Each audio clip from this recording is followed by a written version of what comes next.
Good morning, everybody, and welcome. Great to see you all here in our historic Riggs Library. My name is Tom Banchoff. I serve as Vice President for Global Engagement here at Georgetown. I'm also a professor in our Department of Government and School of Foreign Service. And on behalf of our entire university community, I'm really delighted to welcome you to the inaugural event of our Georgetown Democracy Initiative, a university-wide platform for research, teaching, and dialogue about the future of democracy in the United States and around the world. Democracy is in crisis. Now, 5 or 10 years ago, that might have been a debatable proposition. Not any longer. Ideological polarization in itself doesn't amount to democratic crisis, nor does fierce partisanship, or even, I would argue, the denigration or even dehumanization of political opponents. All that has a long history. But when election outcomes are contested and freedom of expression is challenged, not just in isolated instances, but across large parts of the political spectrum, we do have a crisis.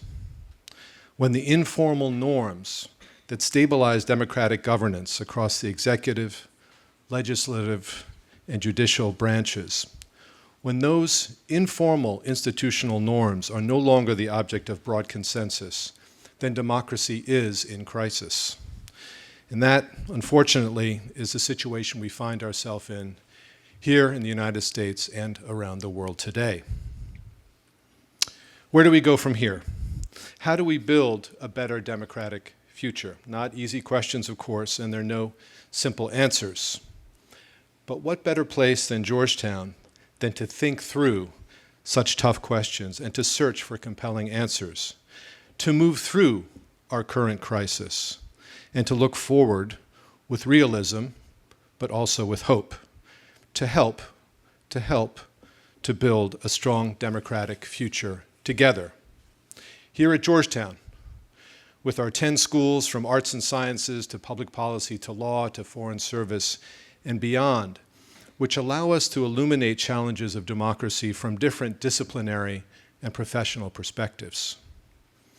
Here at Georgetown, with our location in Washington, D.C., the capital of the United States, and a great global city, with all the access that gives us to practitioners and policymakers, many of whom teach in programs across our campus.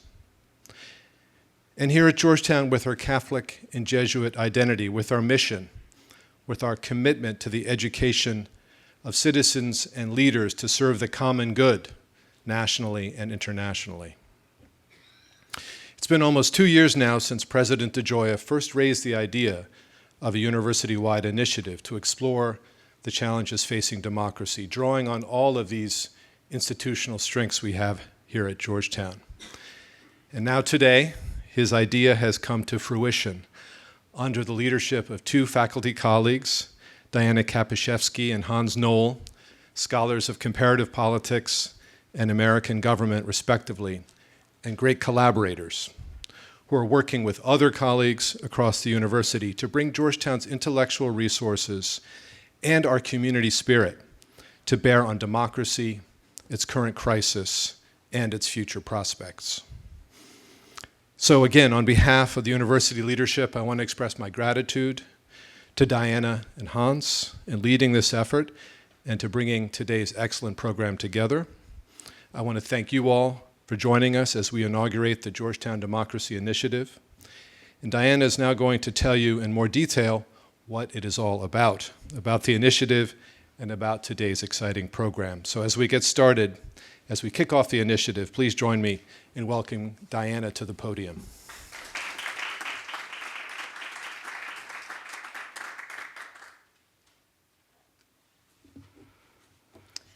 Thank you, Tom. And on behalf of Professor Hans Knoll and myself, I would like to warmly welcome you to the Georgetown Democracy Initiative's inaugural Democracy Dialogue. As a Jesuit university with a profound commitment to advancing the common good and to building connections between research and practice, Georgetown is uniquely situated to guide and contribute to conversations about democracy's futures. the university-wide Georgetown Democracy Initiative takes up that mantle. The initiative seeks to advance several objectives. First, we aim to highlight and celebrate the enormous amount of outstanding research that is already going on at Georgetown about democracy in the US and around the world, its problems, and its promise. We also hope to encourage more research, individual and collaborative, among Georgetown colleagues and between Georgetown colleagues and others, on the state of and the prospects for democracy. We will do this, in part, through offering grants to scholars who are conducting research on democracy at Georgetown. In addition, we hope to encourage more and innovative teaching on democracy at multiple academic levels, including encouraging issues of questions of democracy to be considered in courses on a broad range of dynamics, economic, legal, social, cultural, that democracy affects and that are affected by democracy. And finally, we hope to envision, develop, and support programming focused on democracy at Georgetown. So in addition to our annual democracy dialogues, we'll aim to hold a series of other events through the academic year, drawing together our community to think about how, individually and together, we can bolster and strengthen democracy in the United States and beyond. In all of these efforts and debates, we hope to raise and amplify the voices of students and young people to whom the future of democracy is so important and who are so important to the future of democracy. We aim to involve students in every aspect of the initiative, and every aspect will benefit from their ideas and their energy. Indeed, our second event, which will take place next month, will focus on the role youth can and do play in democracy. Hans and I are humbled and honored to be leading forward the effort to foster new knowledge about democracy and to serve as a platform to discuss and disseminate that knowledge. We are able to do so because of so many others who are helping us, among whom two people stand out.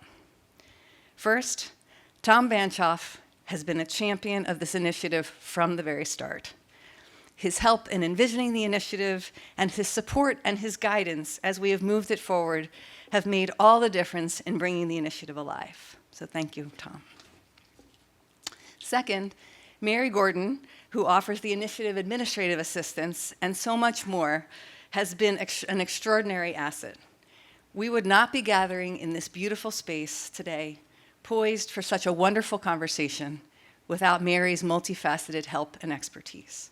So wherever you are out there, Mary, making this happen, thank you.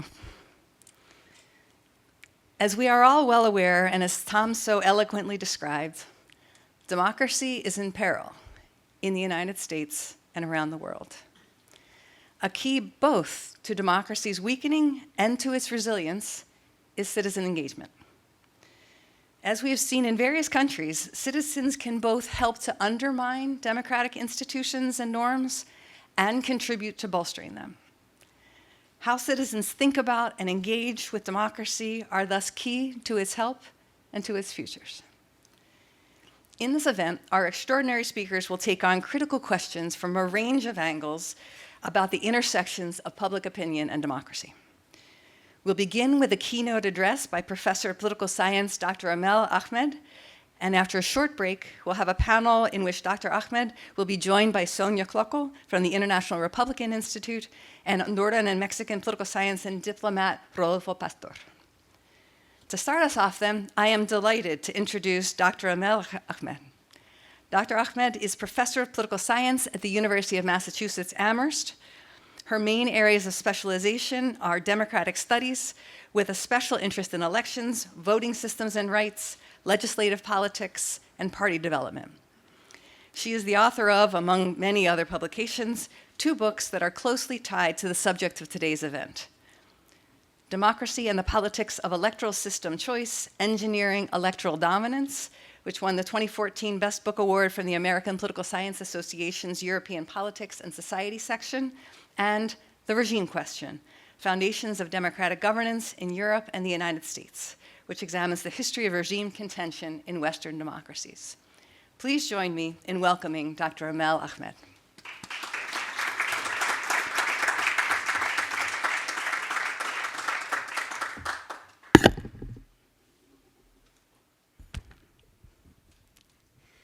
Thank you all.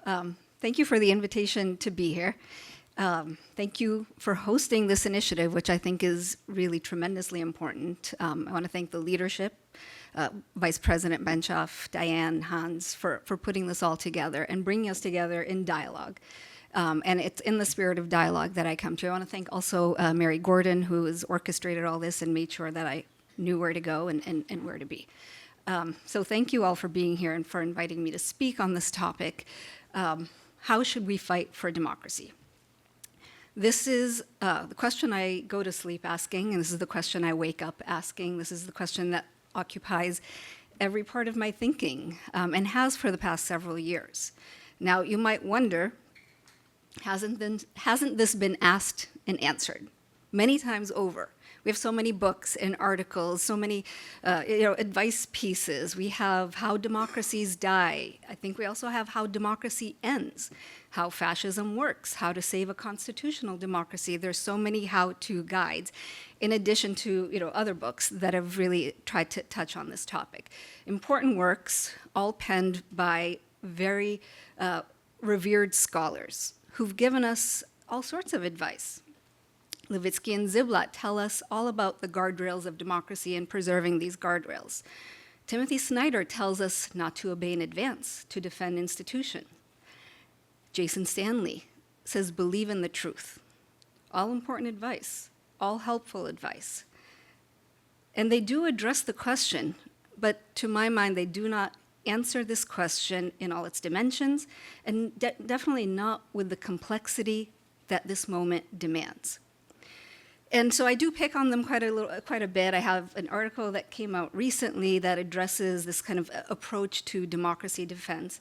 I do pick on them, but I want to say that I also very much respect what they've done. These works all came out around 2018 when everyone was just trying to get their bearings and figure out how to approach the moment. So I respect what they did, getting out there, speaking and addressing their work to a public audience, translating the scholarship that we do for a public audience, and we all need to kind of take a page from their approach.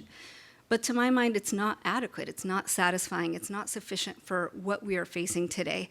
And the part of it that for me seems really to fall short is that the approach is so very tactical.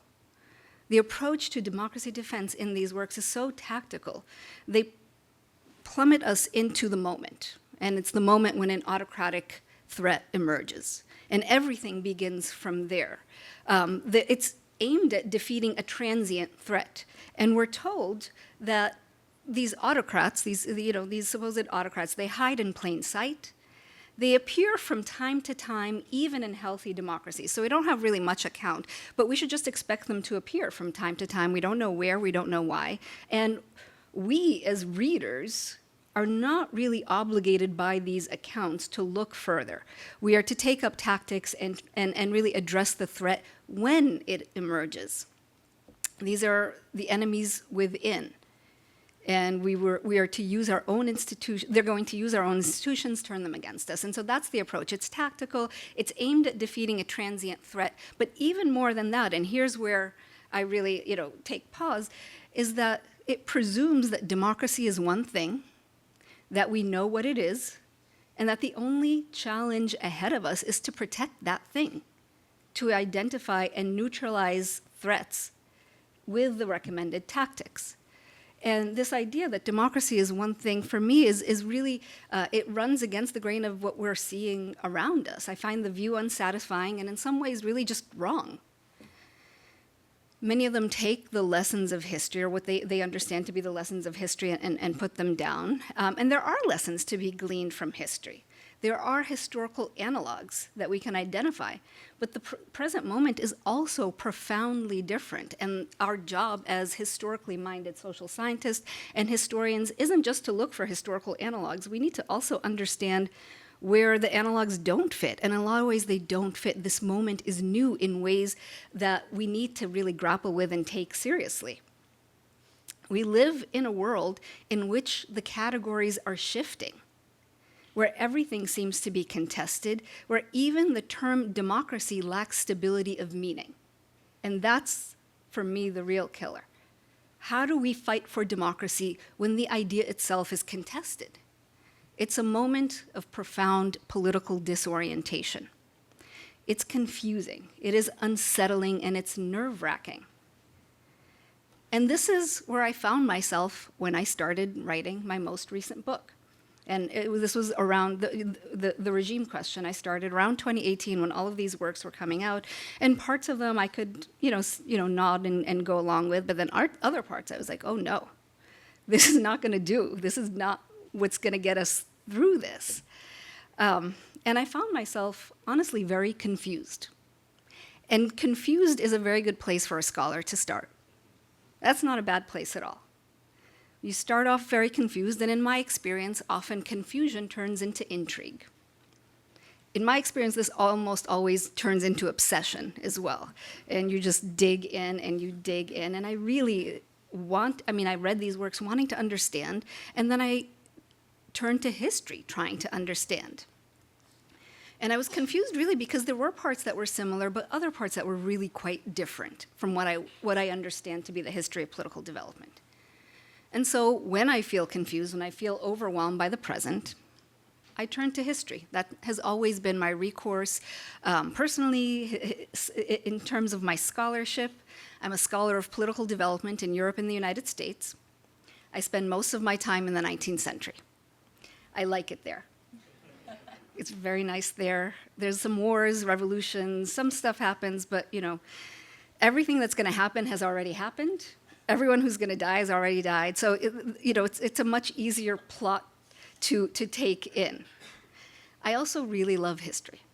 I think it offers so much to the study of politics and to the social sciences in general. But I don't take history to be a roadmap. It doesn't tell us where to go. So if you imagine a roadmap, there's a beginning and there's an end. There's a destination, and the map tells you what steps to go to get to that destination. I don't believe democracy is a destination. I tend to look at history more as, if the analogy works for you, I think of it as a compass.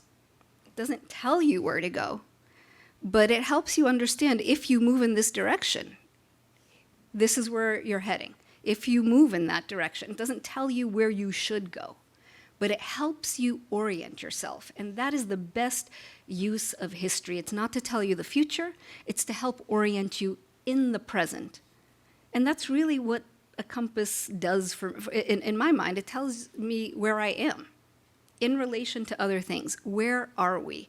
And that is the question that I had when I turned to this historical investigation. Very simply, where are we? What is this place? And I wish it was an even more sophisticated question. I wish it was, how did we get here? It wasn't even that.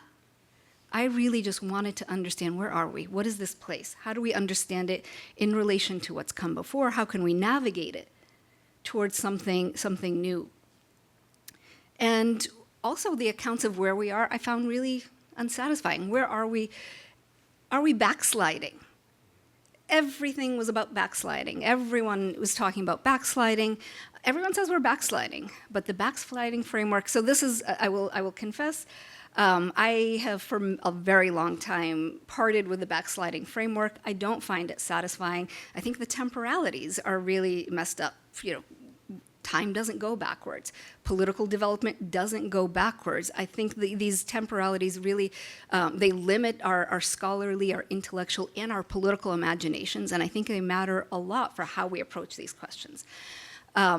The backsliding framework, it's an extension of if you're familiar with the democracy scholarship, you've got transitions, and then you've got consolidation, and then you have backsliding. And in some cases, countries that were never consolidated now are considered to be backsliding, and I'm not quite sure how that works. But it all, plays with, a theory of history and a theory of change that we would consider punctuated equilibrium. Everything is compartmentalized. And to me, the focus of the backsliding literature seemed also quite arbitrary. For example, we know that inclusion or participation, the other axis of Robert Dahl's big model of polyarchy, that has always been contested. It has never been secure, even in these established democracies. We know that. It has never been secure, has never been contested, but that has never moved the needle. It has never caused anyone to say, you know, when we see contractions of the franchise, when we see crackdowns on voting rights, that doesn't move the needle on backsliding. But the real fixation of the backsliding framework was that we were fighting about the rules of the game. This is what really sent off the alarm bells. And we are fighting about the rules of the game right now. We're seeing challenges to existing democratic norms, practices, and institutions in almost every arena of governance. Fights that we're seeing are certainly more intense than anything that we've seen in our lifetimes. But it was this more than anything that set off the alarm bells and suggested to people that this is backsliding. This is where we are. We're in a backsliding place. But this I found also kind of confusing. My confusion continues. There's a lot of confusion that goes along with this story. The view of backsliding went hand in hand with the prevalent view of democracy that we had in the field. Like I said, this was kind of an extension of the transition school. But this view would have us believe that the rules of the game are settled at founding moments, right? So this is still the prevalent view of democracy that we have in the field, and one that I have tried to really complicate in every possible way. So we think that the rules of the game are settled in founding moments. Once democracy is established, or at least once it's consolidated, genuine regime contention should be eliminated from ordinary politics, relegated to extraordinary and episodic encounters with aspiring autocrats. So that's back to the tactical view. This should not be happening.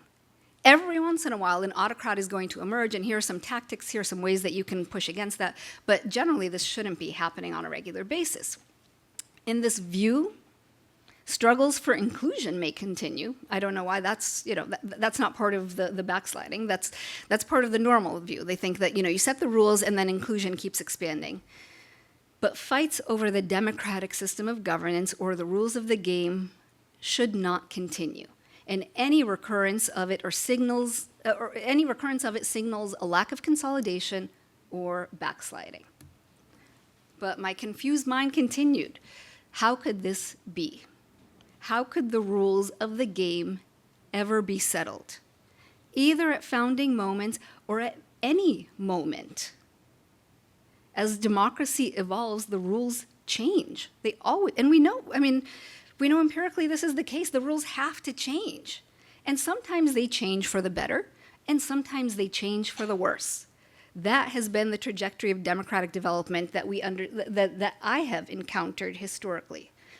Everything that we talk about, so suffrage expansion, that is a rule change. That's a pretty dramatic rule change. The rules have to change. Suffrage contraction, also a rule change. And there have been ebbs and flows of these rule changes throughout the history. So this whole model that we're working with, the idea that rules are settled at founding moments, it couldn't be. And this was really the source of my frustration, and it left me with way more questions than answers. And so in this overwhelmed, confused state, I decided to do what my graduate advisor told me to do a very long time ago, when I also came to him with this very confused posture about the history of electoral systems in the West. And he said, why don't you go back and look? And that's what I did. I love historical research, and it's not as simple as going back and looking. It is extremely complicated. It is extremely difficult and time-consuming and arduous. But when you can do it right, it is so rewarding. And what you can find, you can go back into history and come back with entirely different interpretations, both of history and of the present. And what I found in this instance, and it was very hard to find, because you go back to the history of the 19th century, nobody's talking about democracy and autocracy. These didn't even exist as complete political systems. No one envisioned that democracy was a complete political system. It was a component within what would be considered, the trinity of the Republican form of government, which had an executive or monarchical component, an aristocratic or, more elite component, and then a democratic component. But nobody would have, espoused democracy as an aspiration. So right off the bat, I'm looking for something different. There's a process of translation to figure out what is actually happening in this context.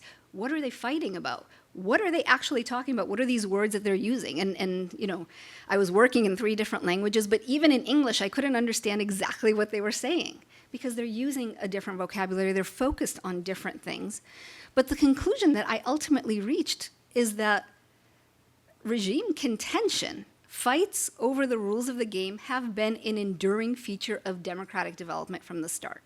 At every stage, and I'm not talking about passing skirmishes, I'm not talking about marginal rules, I'm talking about the rules of the game. Are we going to have a representative form of government? That was the core of the regime question then. It is still, I believe, at the heart of the regime question today. The status of legislatures, the status of representative government has always been at the heart of it. Now, historically in the 19th century, the main contest was between some form of a constitutional monarchy.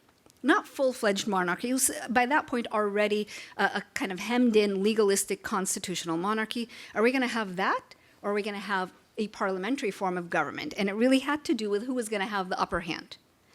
Were legislators, were representative bodies going to have independent governing power within this political system? That was the fight. The status of legislatures and the status of representative government. And these fights were so persistent and so enduring and so central to political development that I had to conclude that the regime question, as I understand it, how should we govern ourselves? That is the regime question. How should we govern ourselves? This isn't a question that ever can be answered once and for all. It's one that we're going to go back to over and over again. And these fights will return as democratic publics evolve and have to answer this question for themselves over and over again. Today we're being told these fights are out of bound, that these fights can't take place within a democracy. I argue to the contrary. Fights over the rules of the game are an enduring feature of democratic politics. They're ongoing. They're necessary. And this is the part that gets people a little mad at me. They're legitimate. These are legitimate fights to have. People have a right to question the terms under which they're governed. And it's a fight that we need to lead into. And in that fight, I'll get to this. I love the title for this event. It's going to come down to different visions of democracy, different visions of how we want to live together, how we are to live in community together and self-govern. But the legitimate part, I think, is really important because so far from what I've seen in terms of how we fight for democracy, I don't think people have accepted the legitimacy of the fight. And until we do, we're not really in the fight. Right? A lot of the reaction is we shouldn't have to have this fight. We already settled this. We were done. We had what we wanted. We shouldn't even have to have this fight. And that is a kind of destabilizing position to be in. Right? This is a fight that's in front of us, and we need to figure out how to fight it.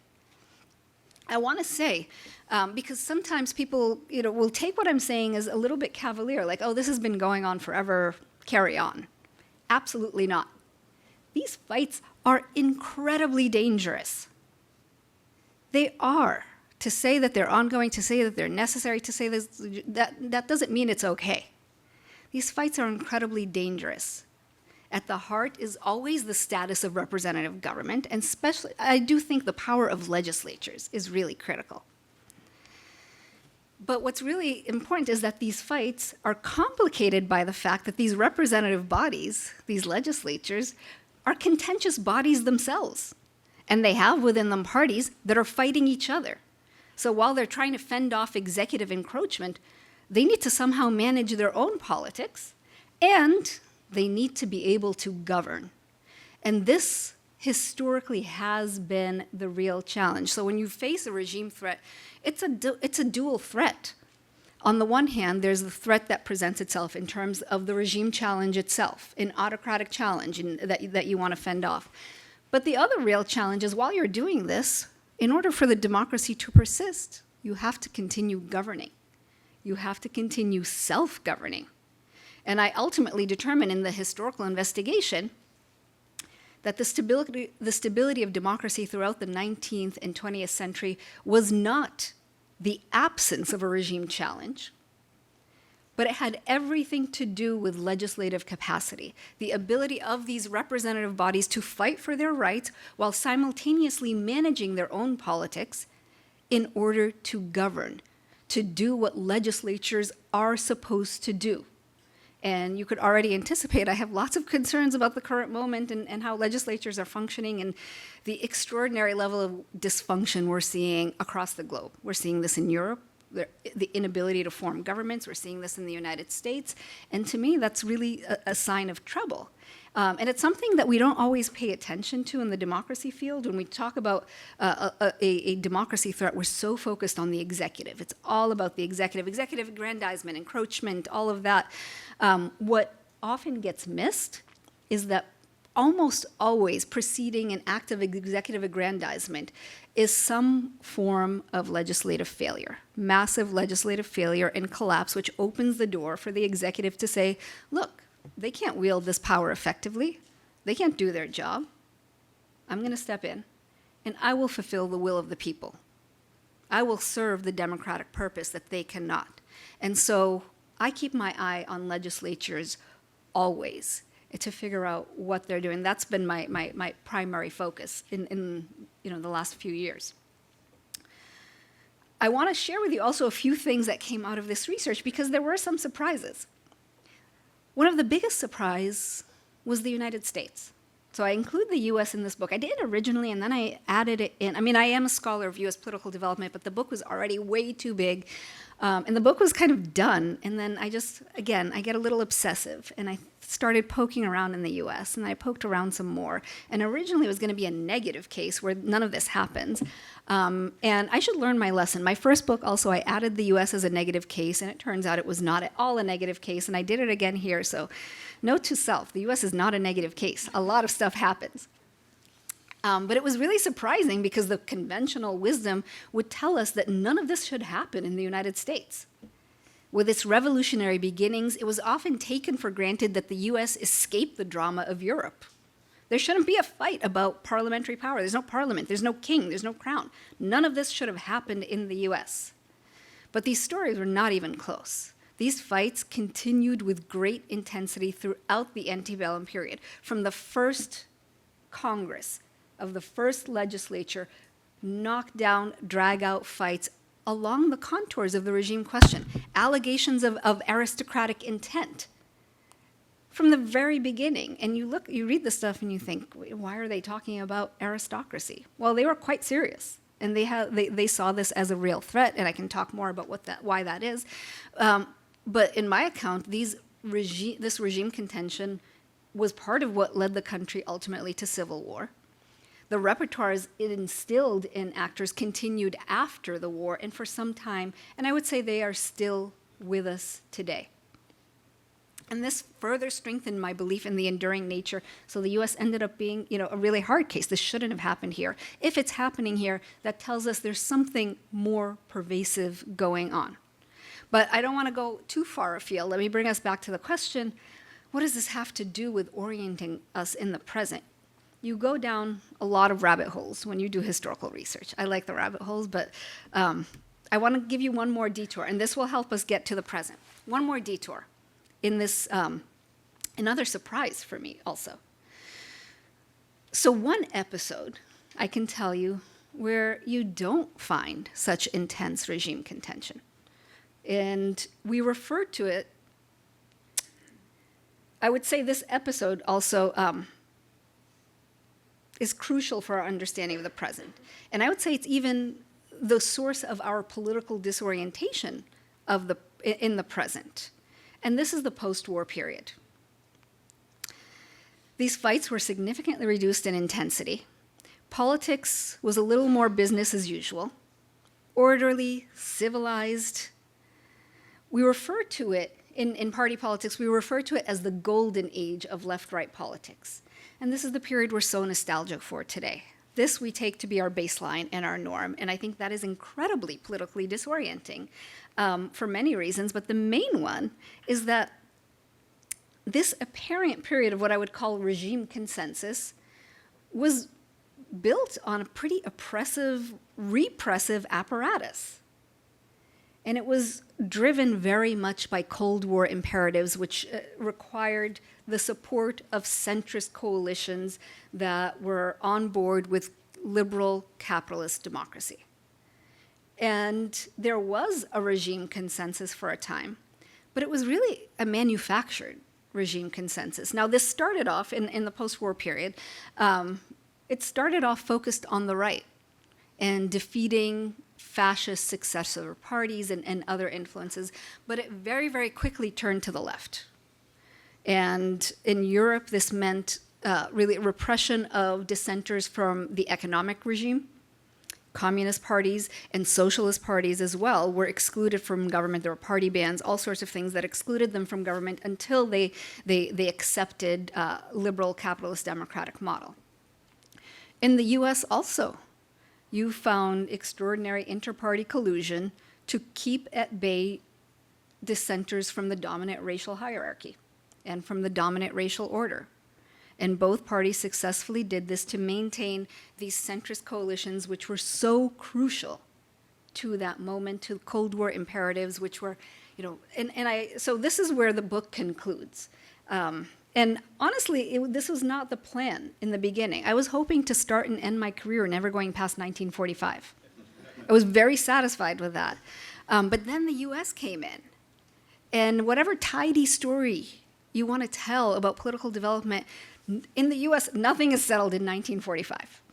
No way you can tell that story. So I had to push it out.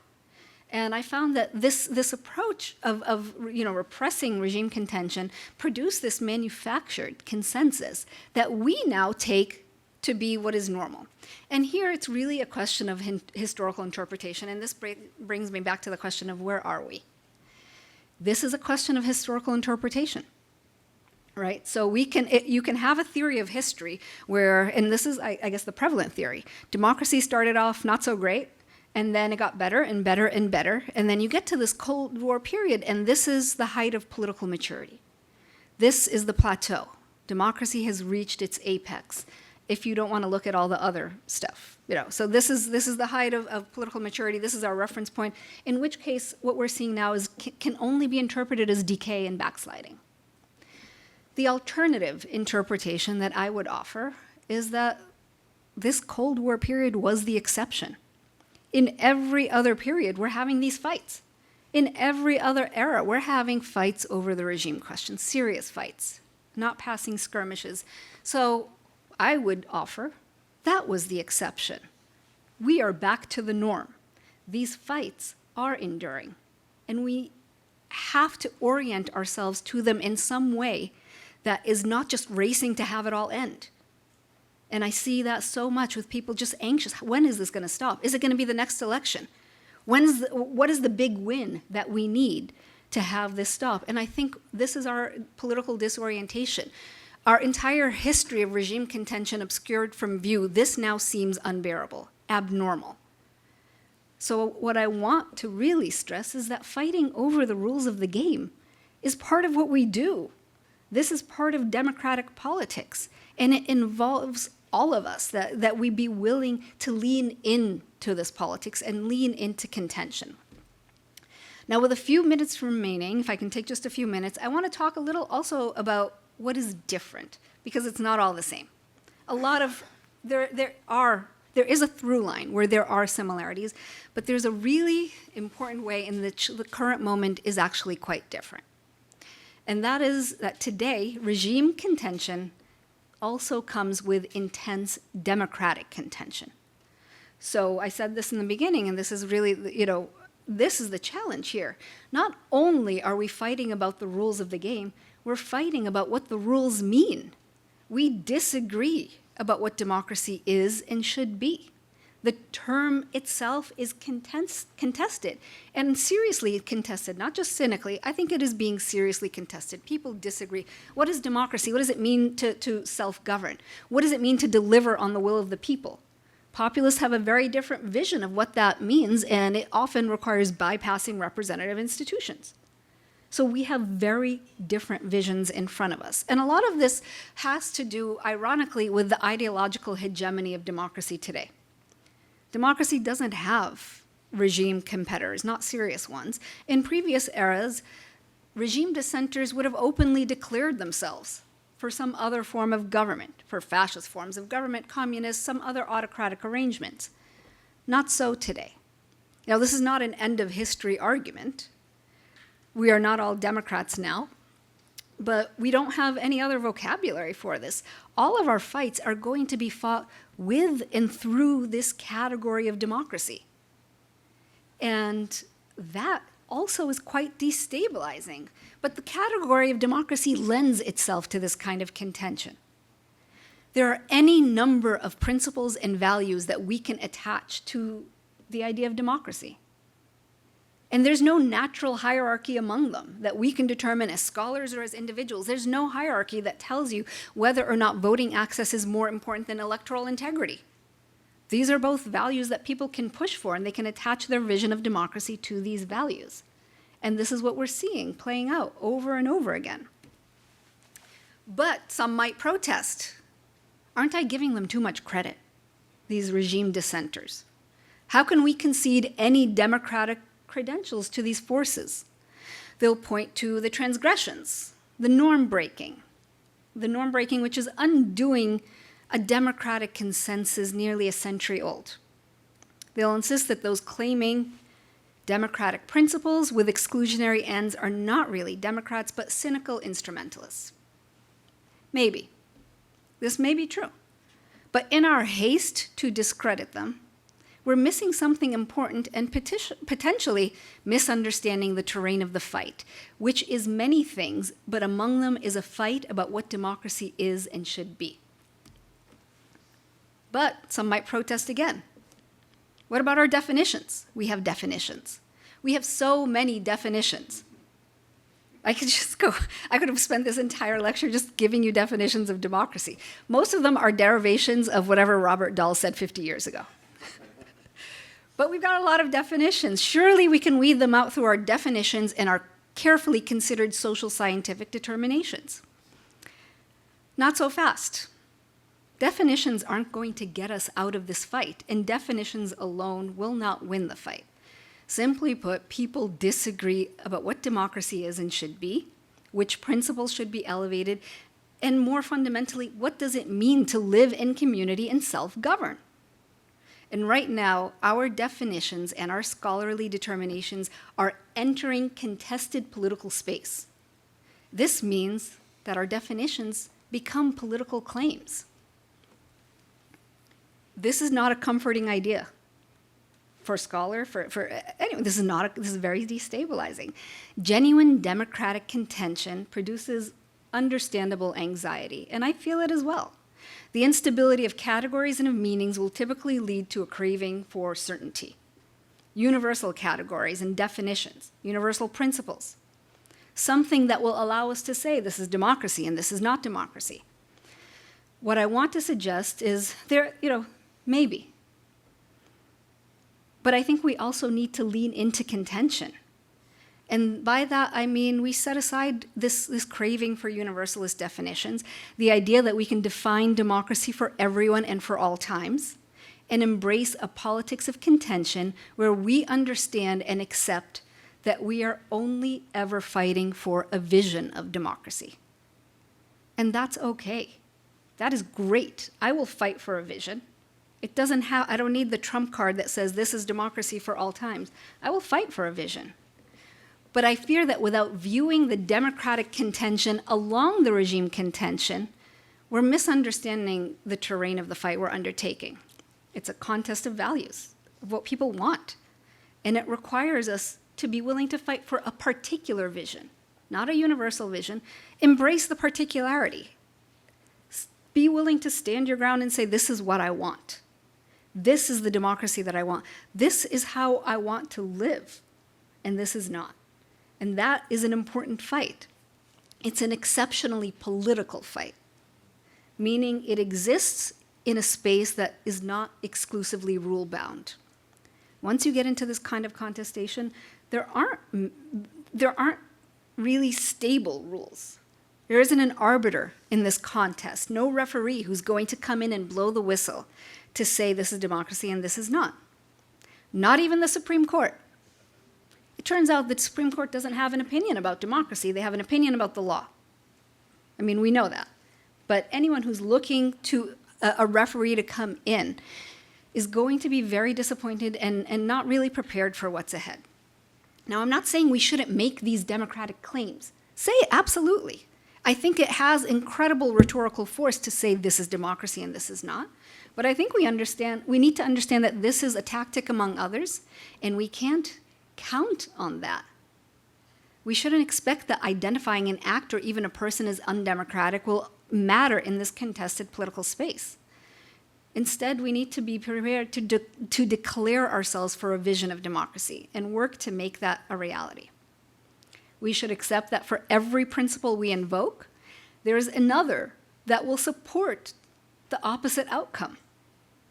Electoral inclusion versus electoral integrity, deliberation versus efficiency, minority protections versus majority rule, and so on. We need to also reckon with the idea that we may not be fighting autocrats anymore. Sometimes we're fighting democrats. And we need to fight them not only ideologically, but also politically. You know, when you are talking to democracy defense, usually you want to give a whole list of things. But I think I'm gonna stop there. There's more that I can say, but I'll stop there and hopefully engage you in conversation about some of this.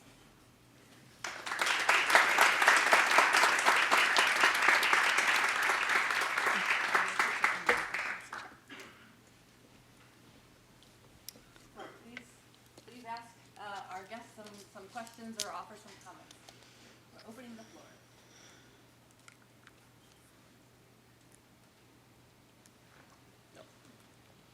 Thank you.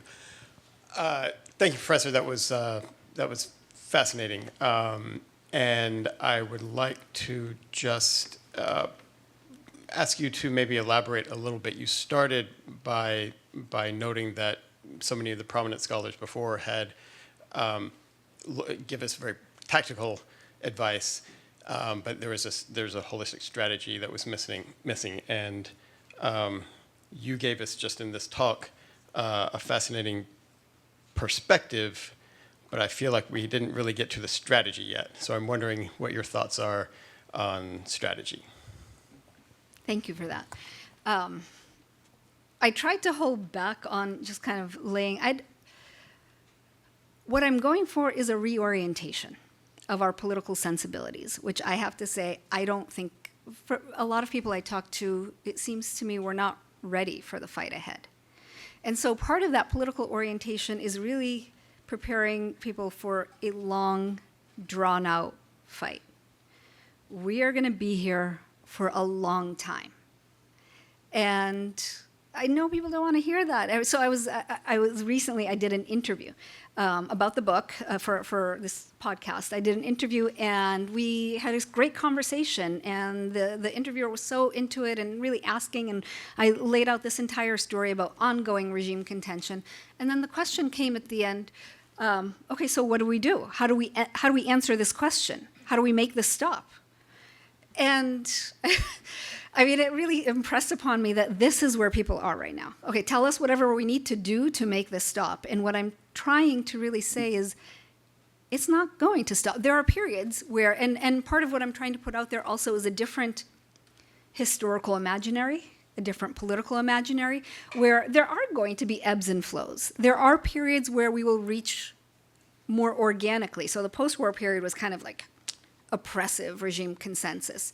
There are periods where you can reach more organically a regime consensus, where just the dominant actors, whoever they may be, just agree, this sounds good. We're going to stick with this for a while. But that's never going to hold.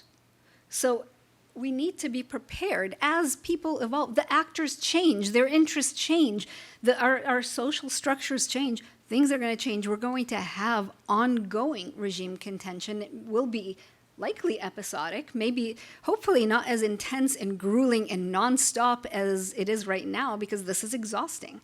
But for now, I think the strategy is to endure and to develop the repertoires of resilience, that is necessary for this to get up every day. And so I don't know if this is enough of a strategy. I don't have those bullet points. I don't think that's where we are. I think we're just starting to orient ourselves.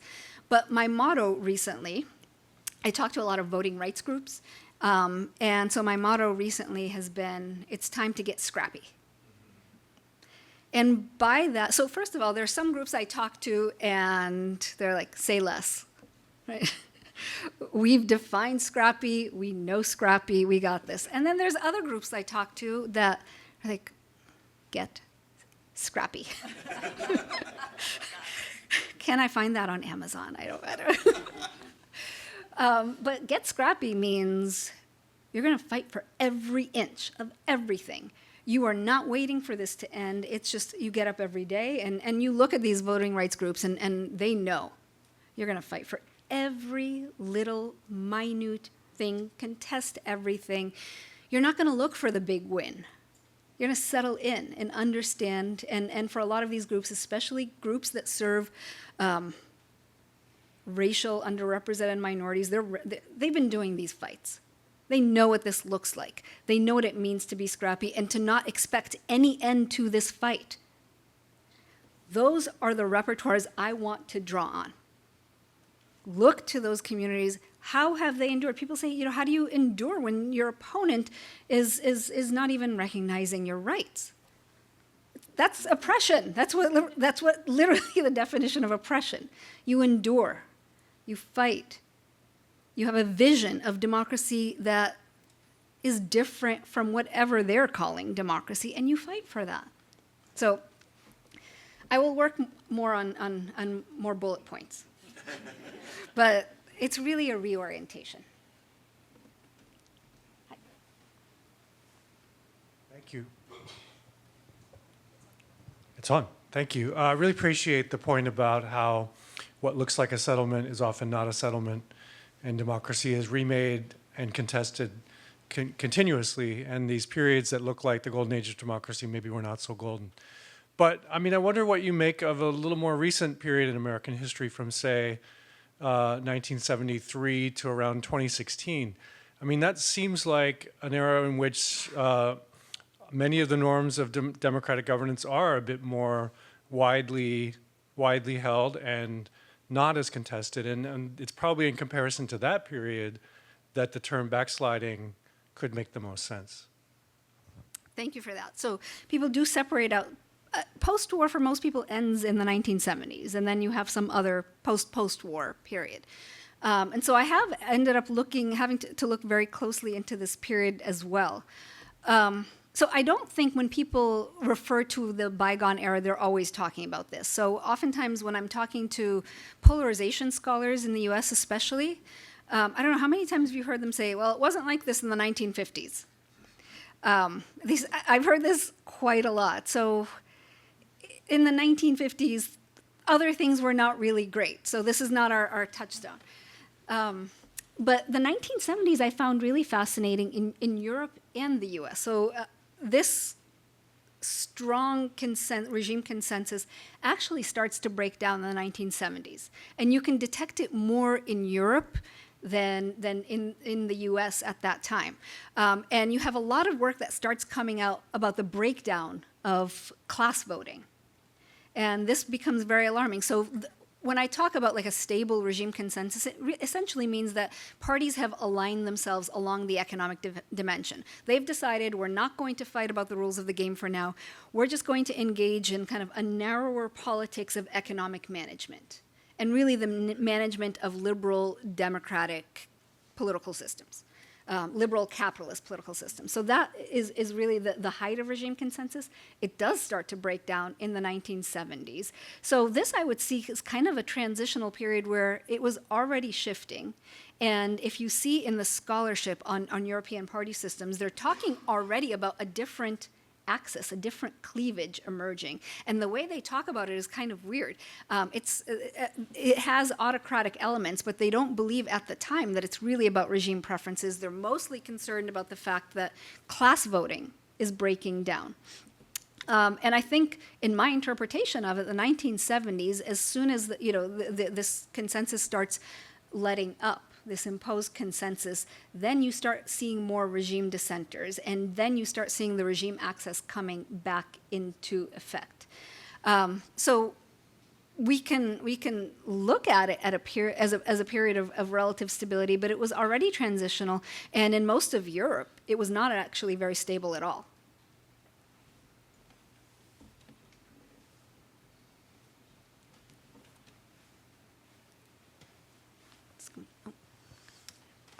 Thank you very much for your comments. You know, listening to you, what comes across to me is that change is a constant, right? And that we have trouble because we anchor ourselves too much in the present and don't think about adaptation.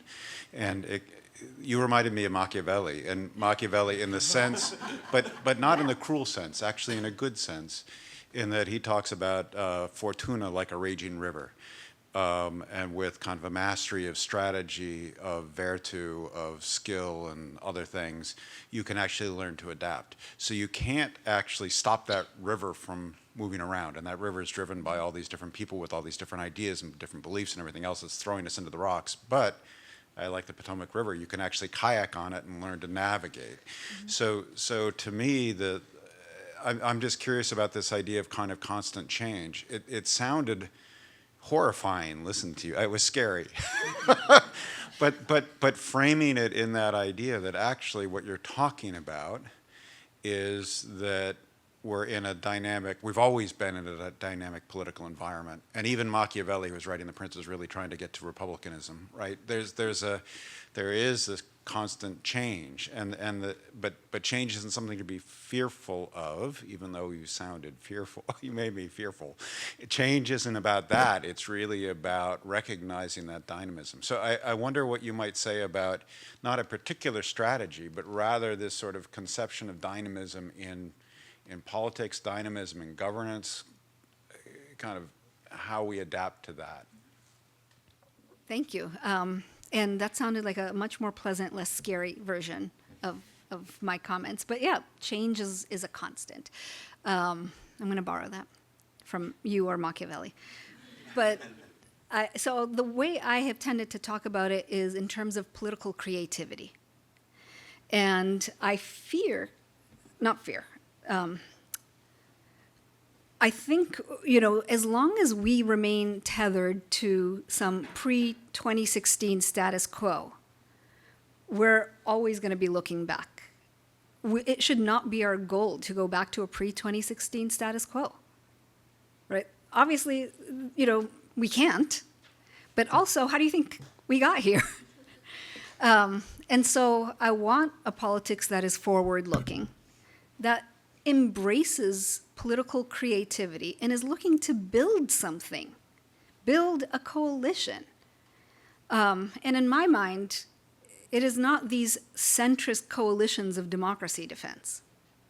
I don't think, historically, those don't really work very well. And they can't govern very well. But what does your team look like? I want a coalition of the left and I want a coalition of the right. And we're going to have a fight. It's okay. That's what democracies do. We're going to have a fight. But I do want people to embrace change in this way. And I think also a lot of people miss, when you look at the backsliding framework, the way they imagine this happening is by some autocrat taking a sledgehammer to institutions and just setting us back. These regime challengers are incredibly creative. Oh my God. This is wild to see. What we're witnessing now in the US are these incredibly elaborate acts of rule reinterpretation. And okay, you may not like the direction it's going in, but you have to acknowledge that this is incredibly creative and dynamic. And there's so much energy behind it and excitement. And so if all we have to respond to this is conservationist, preservationist, we need to go back to a pre-2016 status quo, I don't like how that looks. I think we need to embrace the dynamism, the creativity, and find a real, and it really is about political creativity. And here I make myself very unpopular saying many things, but I believe in politicians. I like politicians. I think, they're not the democracy defenders by any means, but they are the ones that help us move from one place to another. The real politicians, not the ideologues. The Chuck Schumers, that man gets so much hate. Let Schumer do his job. But there are all sorts of politicians who are out there, and while we are putting out our ideas, it's their job to take this and make something with it. And we need that. We need that dynamism. And I know, that's not the picture of dynamism probably you have in mind, but there are others. There are others on the flanks. I think political leadership is important. I think actually both parties in the US right now have very good political leadership. But creativity it emerges in lots of different ways. The challenges coming from the progressive flank also, incredibly creative and dynamic, but it's a question of how we combine those things. But it always requires forward looking. If really we're stuck in this backslide, and again, what drives me crazy about the backsliding narrative is now we've convinced ourselves that by moving forward in time, we're going backwards in political development. And the only way to go forward in political development is somehow to go backwards in time. It hurts my brain to think about it. That's not how time works. That's not how any of this works. We only move forward. What will that look like? What are we going to build? What is our vision? What are you putting out there? It cannot just be conservationist. Thank you. Hi, thank you very much for this informative and inspirational talk. I really liked what you said about fights can be legitimate but still dangerous. And I was wondering in your research on competing, when thinking about competing visions of democracy, if the idea of degrees of difference, how different are the visions, if that has affected both outcomes you saw in your historical research or what you would say on how the strategy, or you said you didn't like necessarily the word strategy, but how that fight might change. You mean the degrees of difference in the visions? So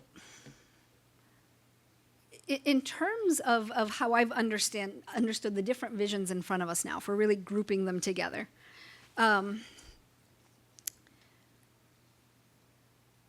we have, we'll say, the liberal vision, right? The liberal vision of democracy really centered on pluralist politics, relying on the play of pluralist politics to deliver substantive outcomes to democratic publics. And then alternatively, we have the populist vision, saying essentially, this pluralist politics isn't working. It's not delivering on the will of the people. They're not differing in terms of what democracy should do, right? They both agree democracy should deliver on the will of the people. The populist vision is saying it doesn't. And a lot of people have said they are not wrong with this diagnosis. Where we definitely part ways is in their remedy, which is to undermine and undo representative institutions, which they believe to be captured, and they're not wrong. But undermining these representative institutions is undermining democracy and, of course, placing power disproportionately in the hands of executives. The problem the liberal vision faces is that this pluralist vision, if it ever worked, is certainly not going to work under conditions of extremely high concentrations of wealth, which readily translates into oligarchical power.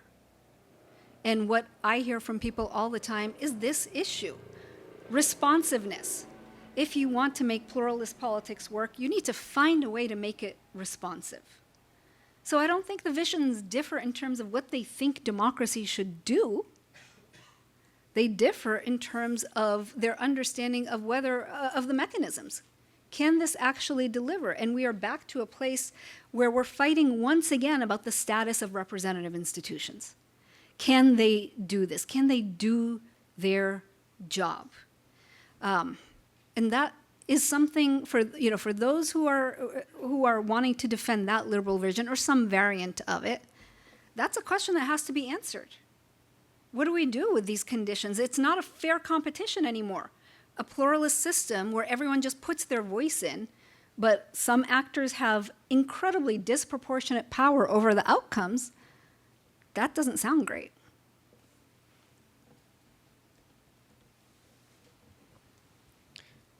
Hi. This might come out a little bit like muddled, but I'm just thinking about like when we talk about embracing the contestation of like the regime question, do you think that that also invites contestation of what we consider around the boundaries of civil versus violent activity?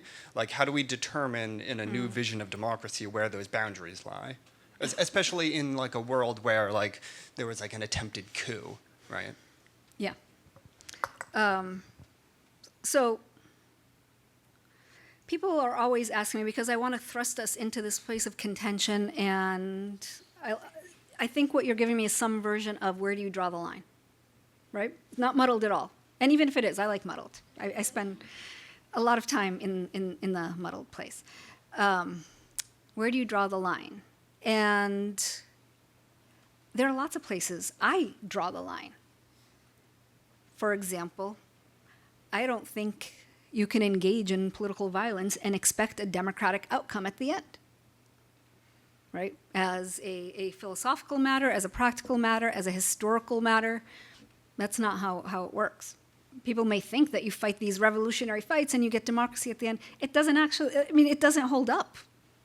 What revolution do you know of that has produced stable democracy? So I would draw the line at political violence. I, in this current moment, have tried very strongly to draw the line at speech.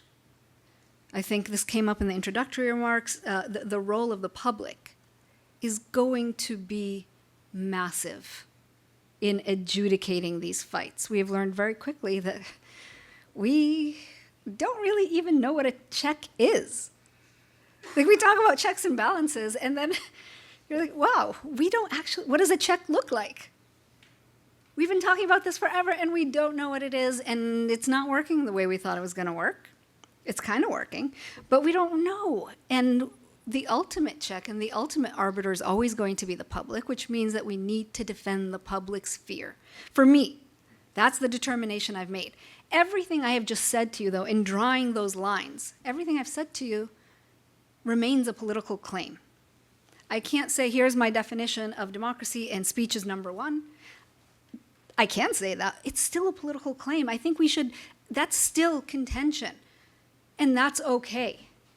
Because our job in this contentious space is to persuade, not pull some trump card definition. Our job is to persuade people.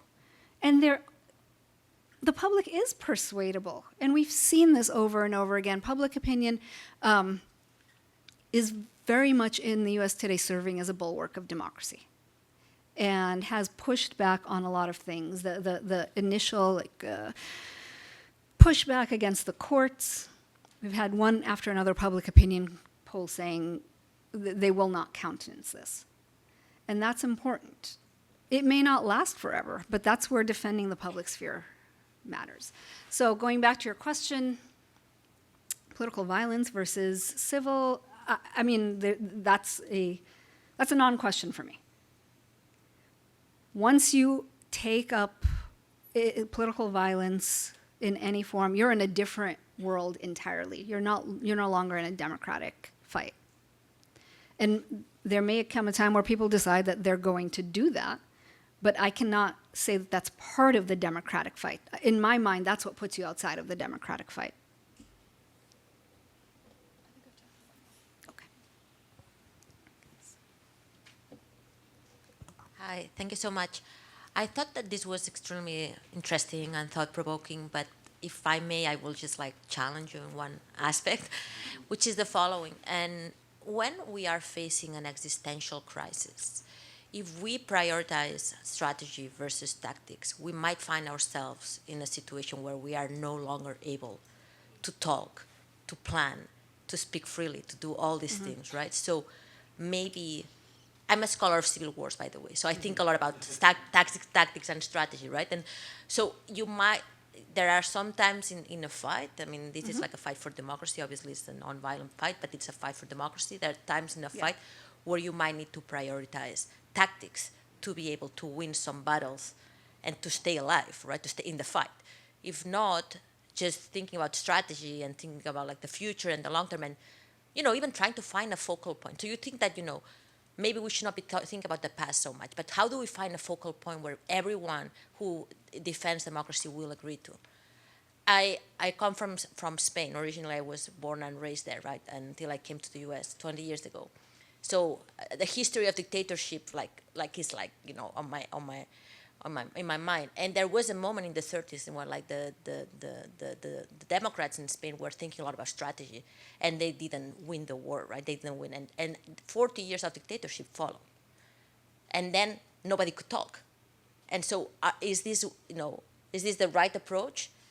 We might lose that war, and then we might be just like not able to speak again. Sorry, I'm being very pessimistic. Just No. trying to think about. You are 100% correct. I'm not saying that we should not employ tactical approaches, but you can't have a tactical approach without strategy. And my concern is we haven't actually even been tactical. And what I see over and over again is that we want to fight ideologically. We're not really fighting politically. And what I mean by that, fighting ideologically, is saying over and over again, this is not democratic, this is not democratic, this is not democratic. And waiting for someone to come in and do something about that. The political fight is recognizing this is a fight, we're going to go at it on their terms in the field. So I'll give you one small example of a tactical fight that we missed the boat on because we weren't thinking about strategy, or we weren't oriented towards the broader strategy, and we weren't fighting politically. And this came up around the 22 midterm elections. Again, I'm very in the weeds with legislatures and voting rights. But at that time, seems like ancient history now, but there was so much concern about election deniers going for these positions, elected positions where they would have a discretionary role in adjudicating the outcome of elections. Election deniers have been a little quieter recently. It's funny how that works because, when you win elections, there's nothing to deny. But at the time, this was the cause of so much hand-wringing and consternation. This is not democratic. This is norm-breaking. That was the line. And for me, that was frustrating because the political fight there, they're telling you what they're going to do. Get in there and fight for those positions. And the Democratic Party was so flat-footed. They were so behind on this because they were busy talking about how undemocratic it was. So say that, because the rhetorical force of that claim is still very powerful, and it does reach people. Have that fight. But also, you need to fight politically. You need to contest those positions. You need to win elections. You need to win a lot of elections.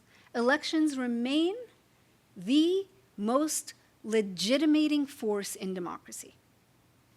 And that's not a small thing. Those expressions of the popular will, it remains the most powerful force in democracy. So fight those, contest them. You can't just be waiting for the referee to blow the whistle.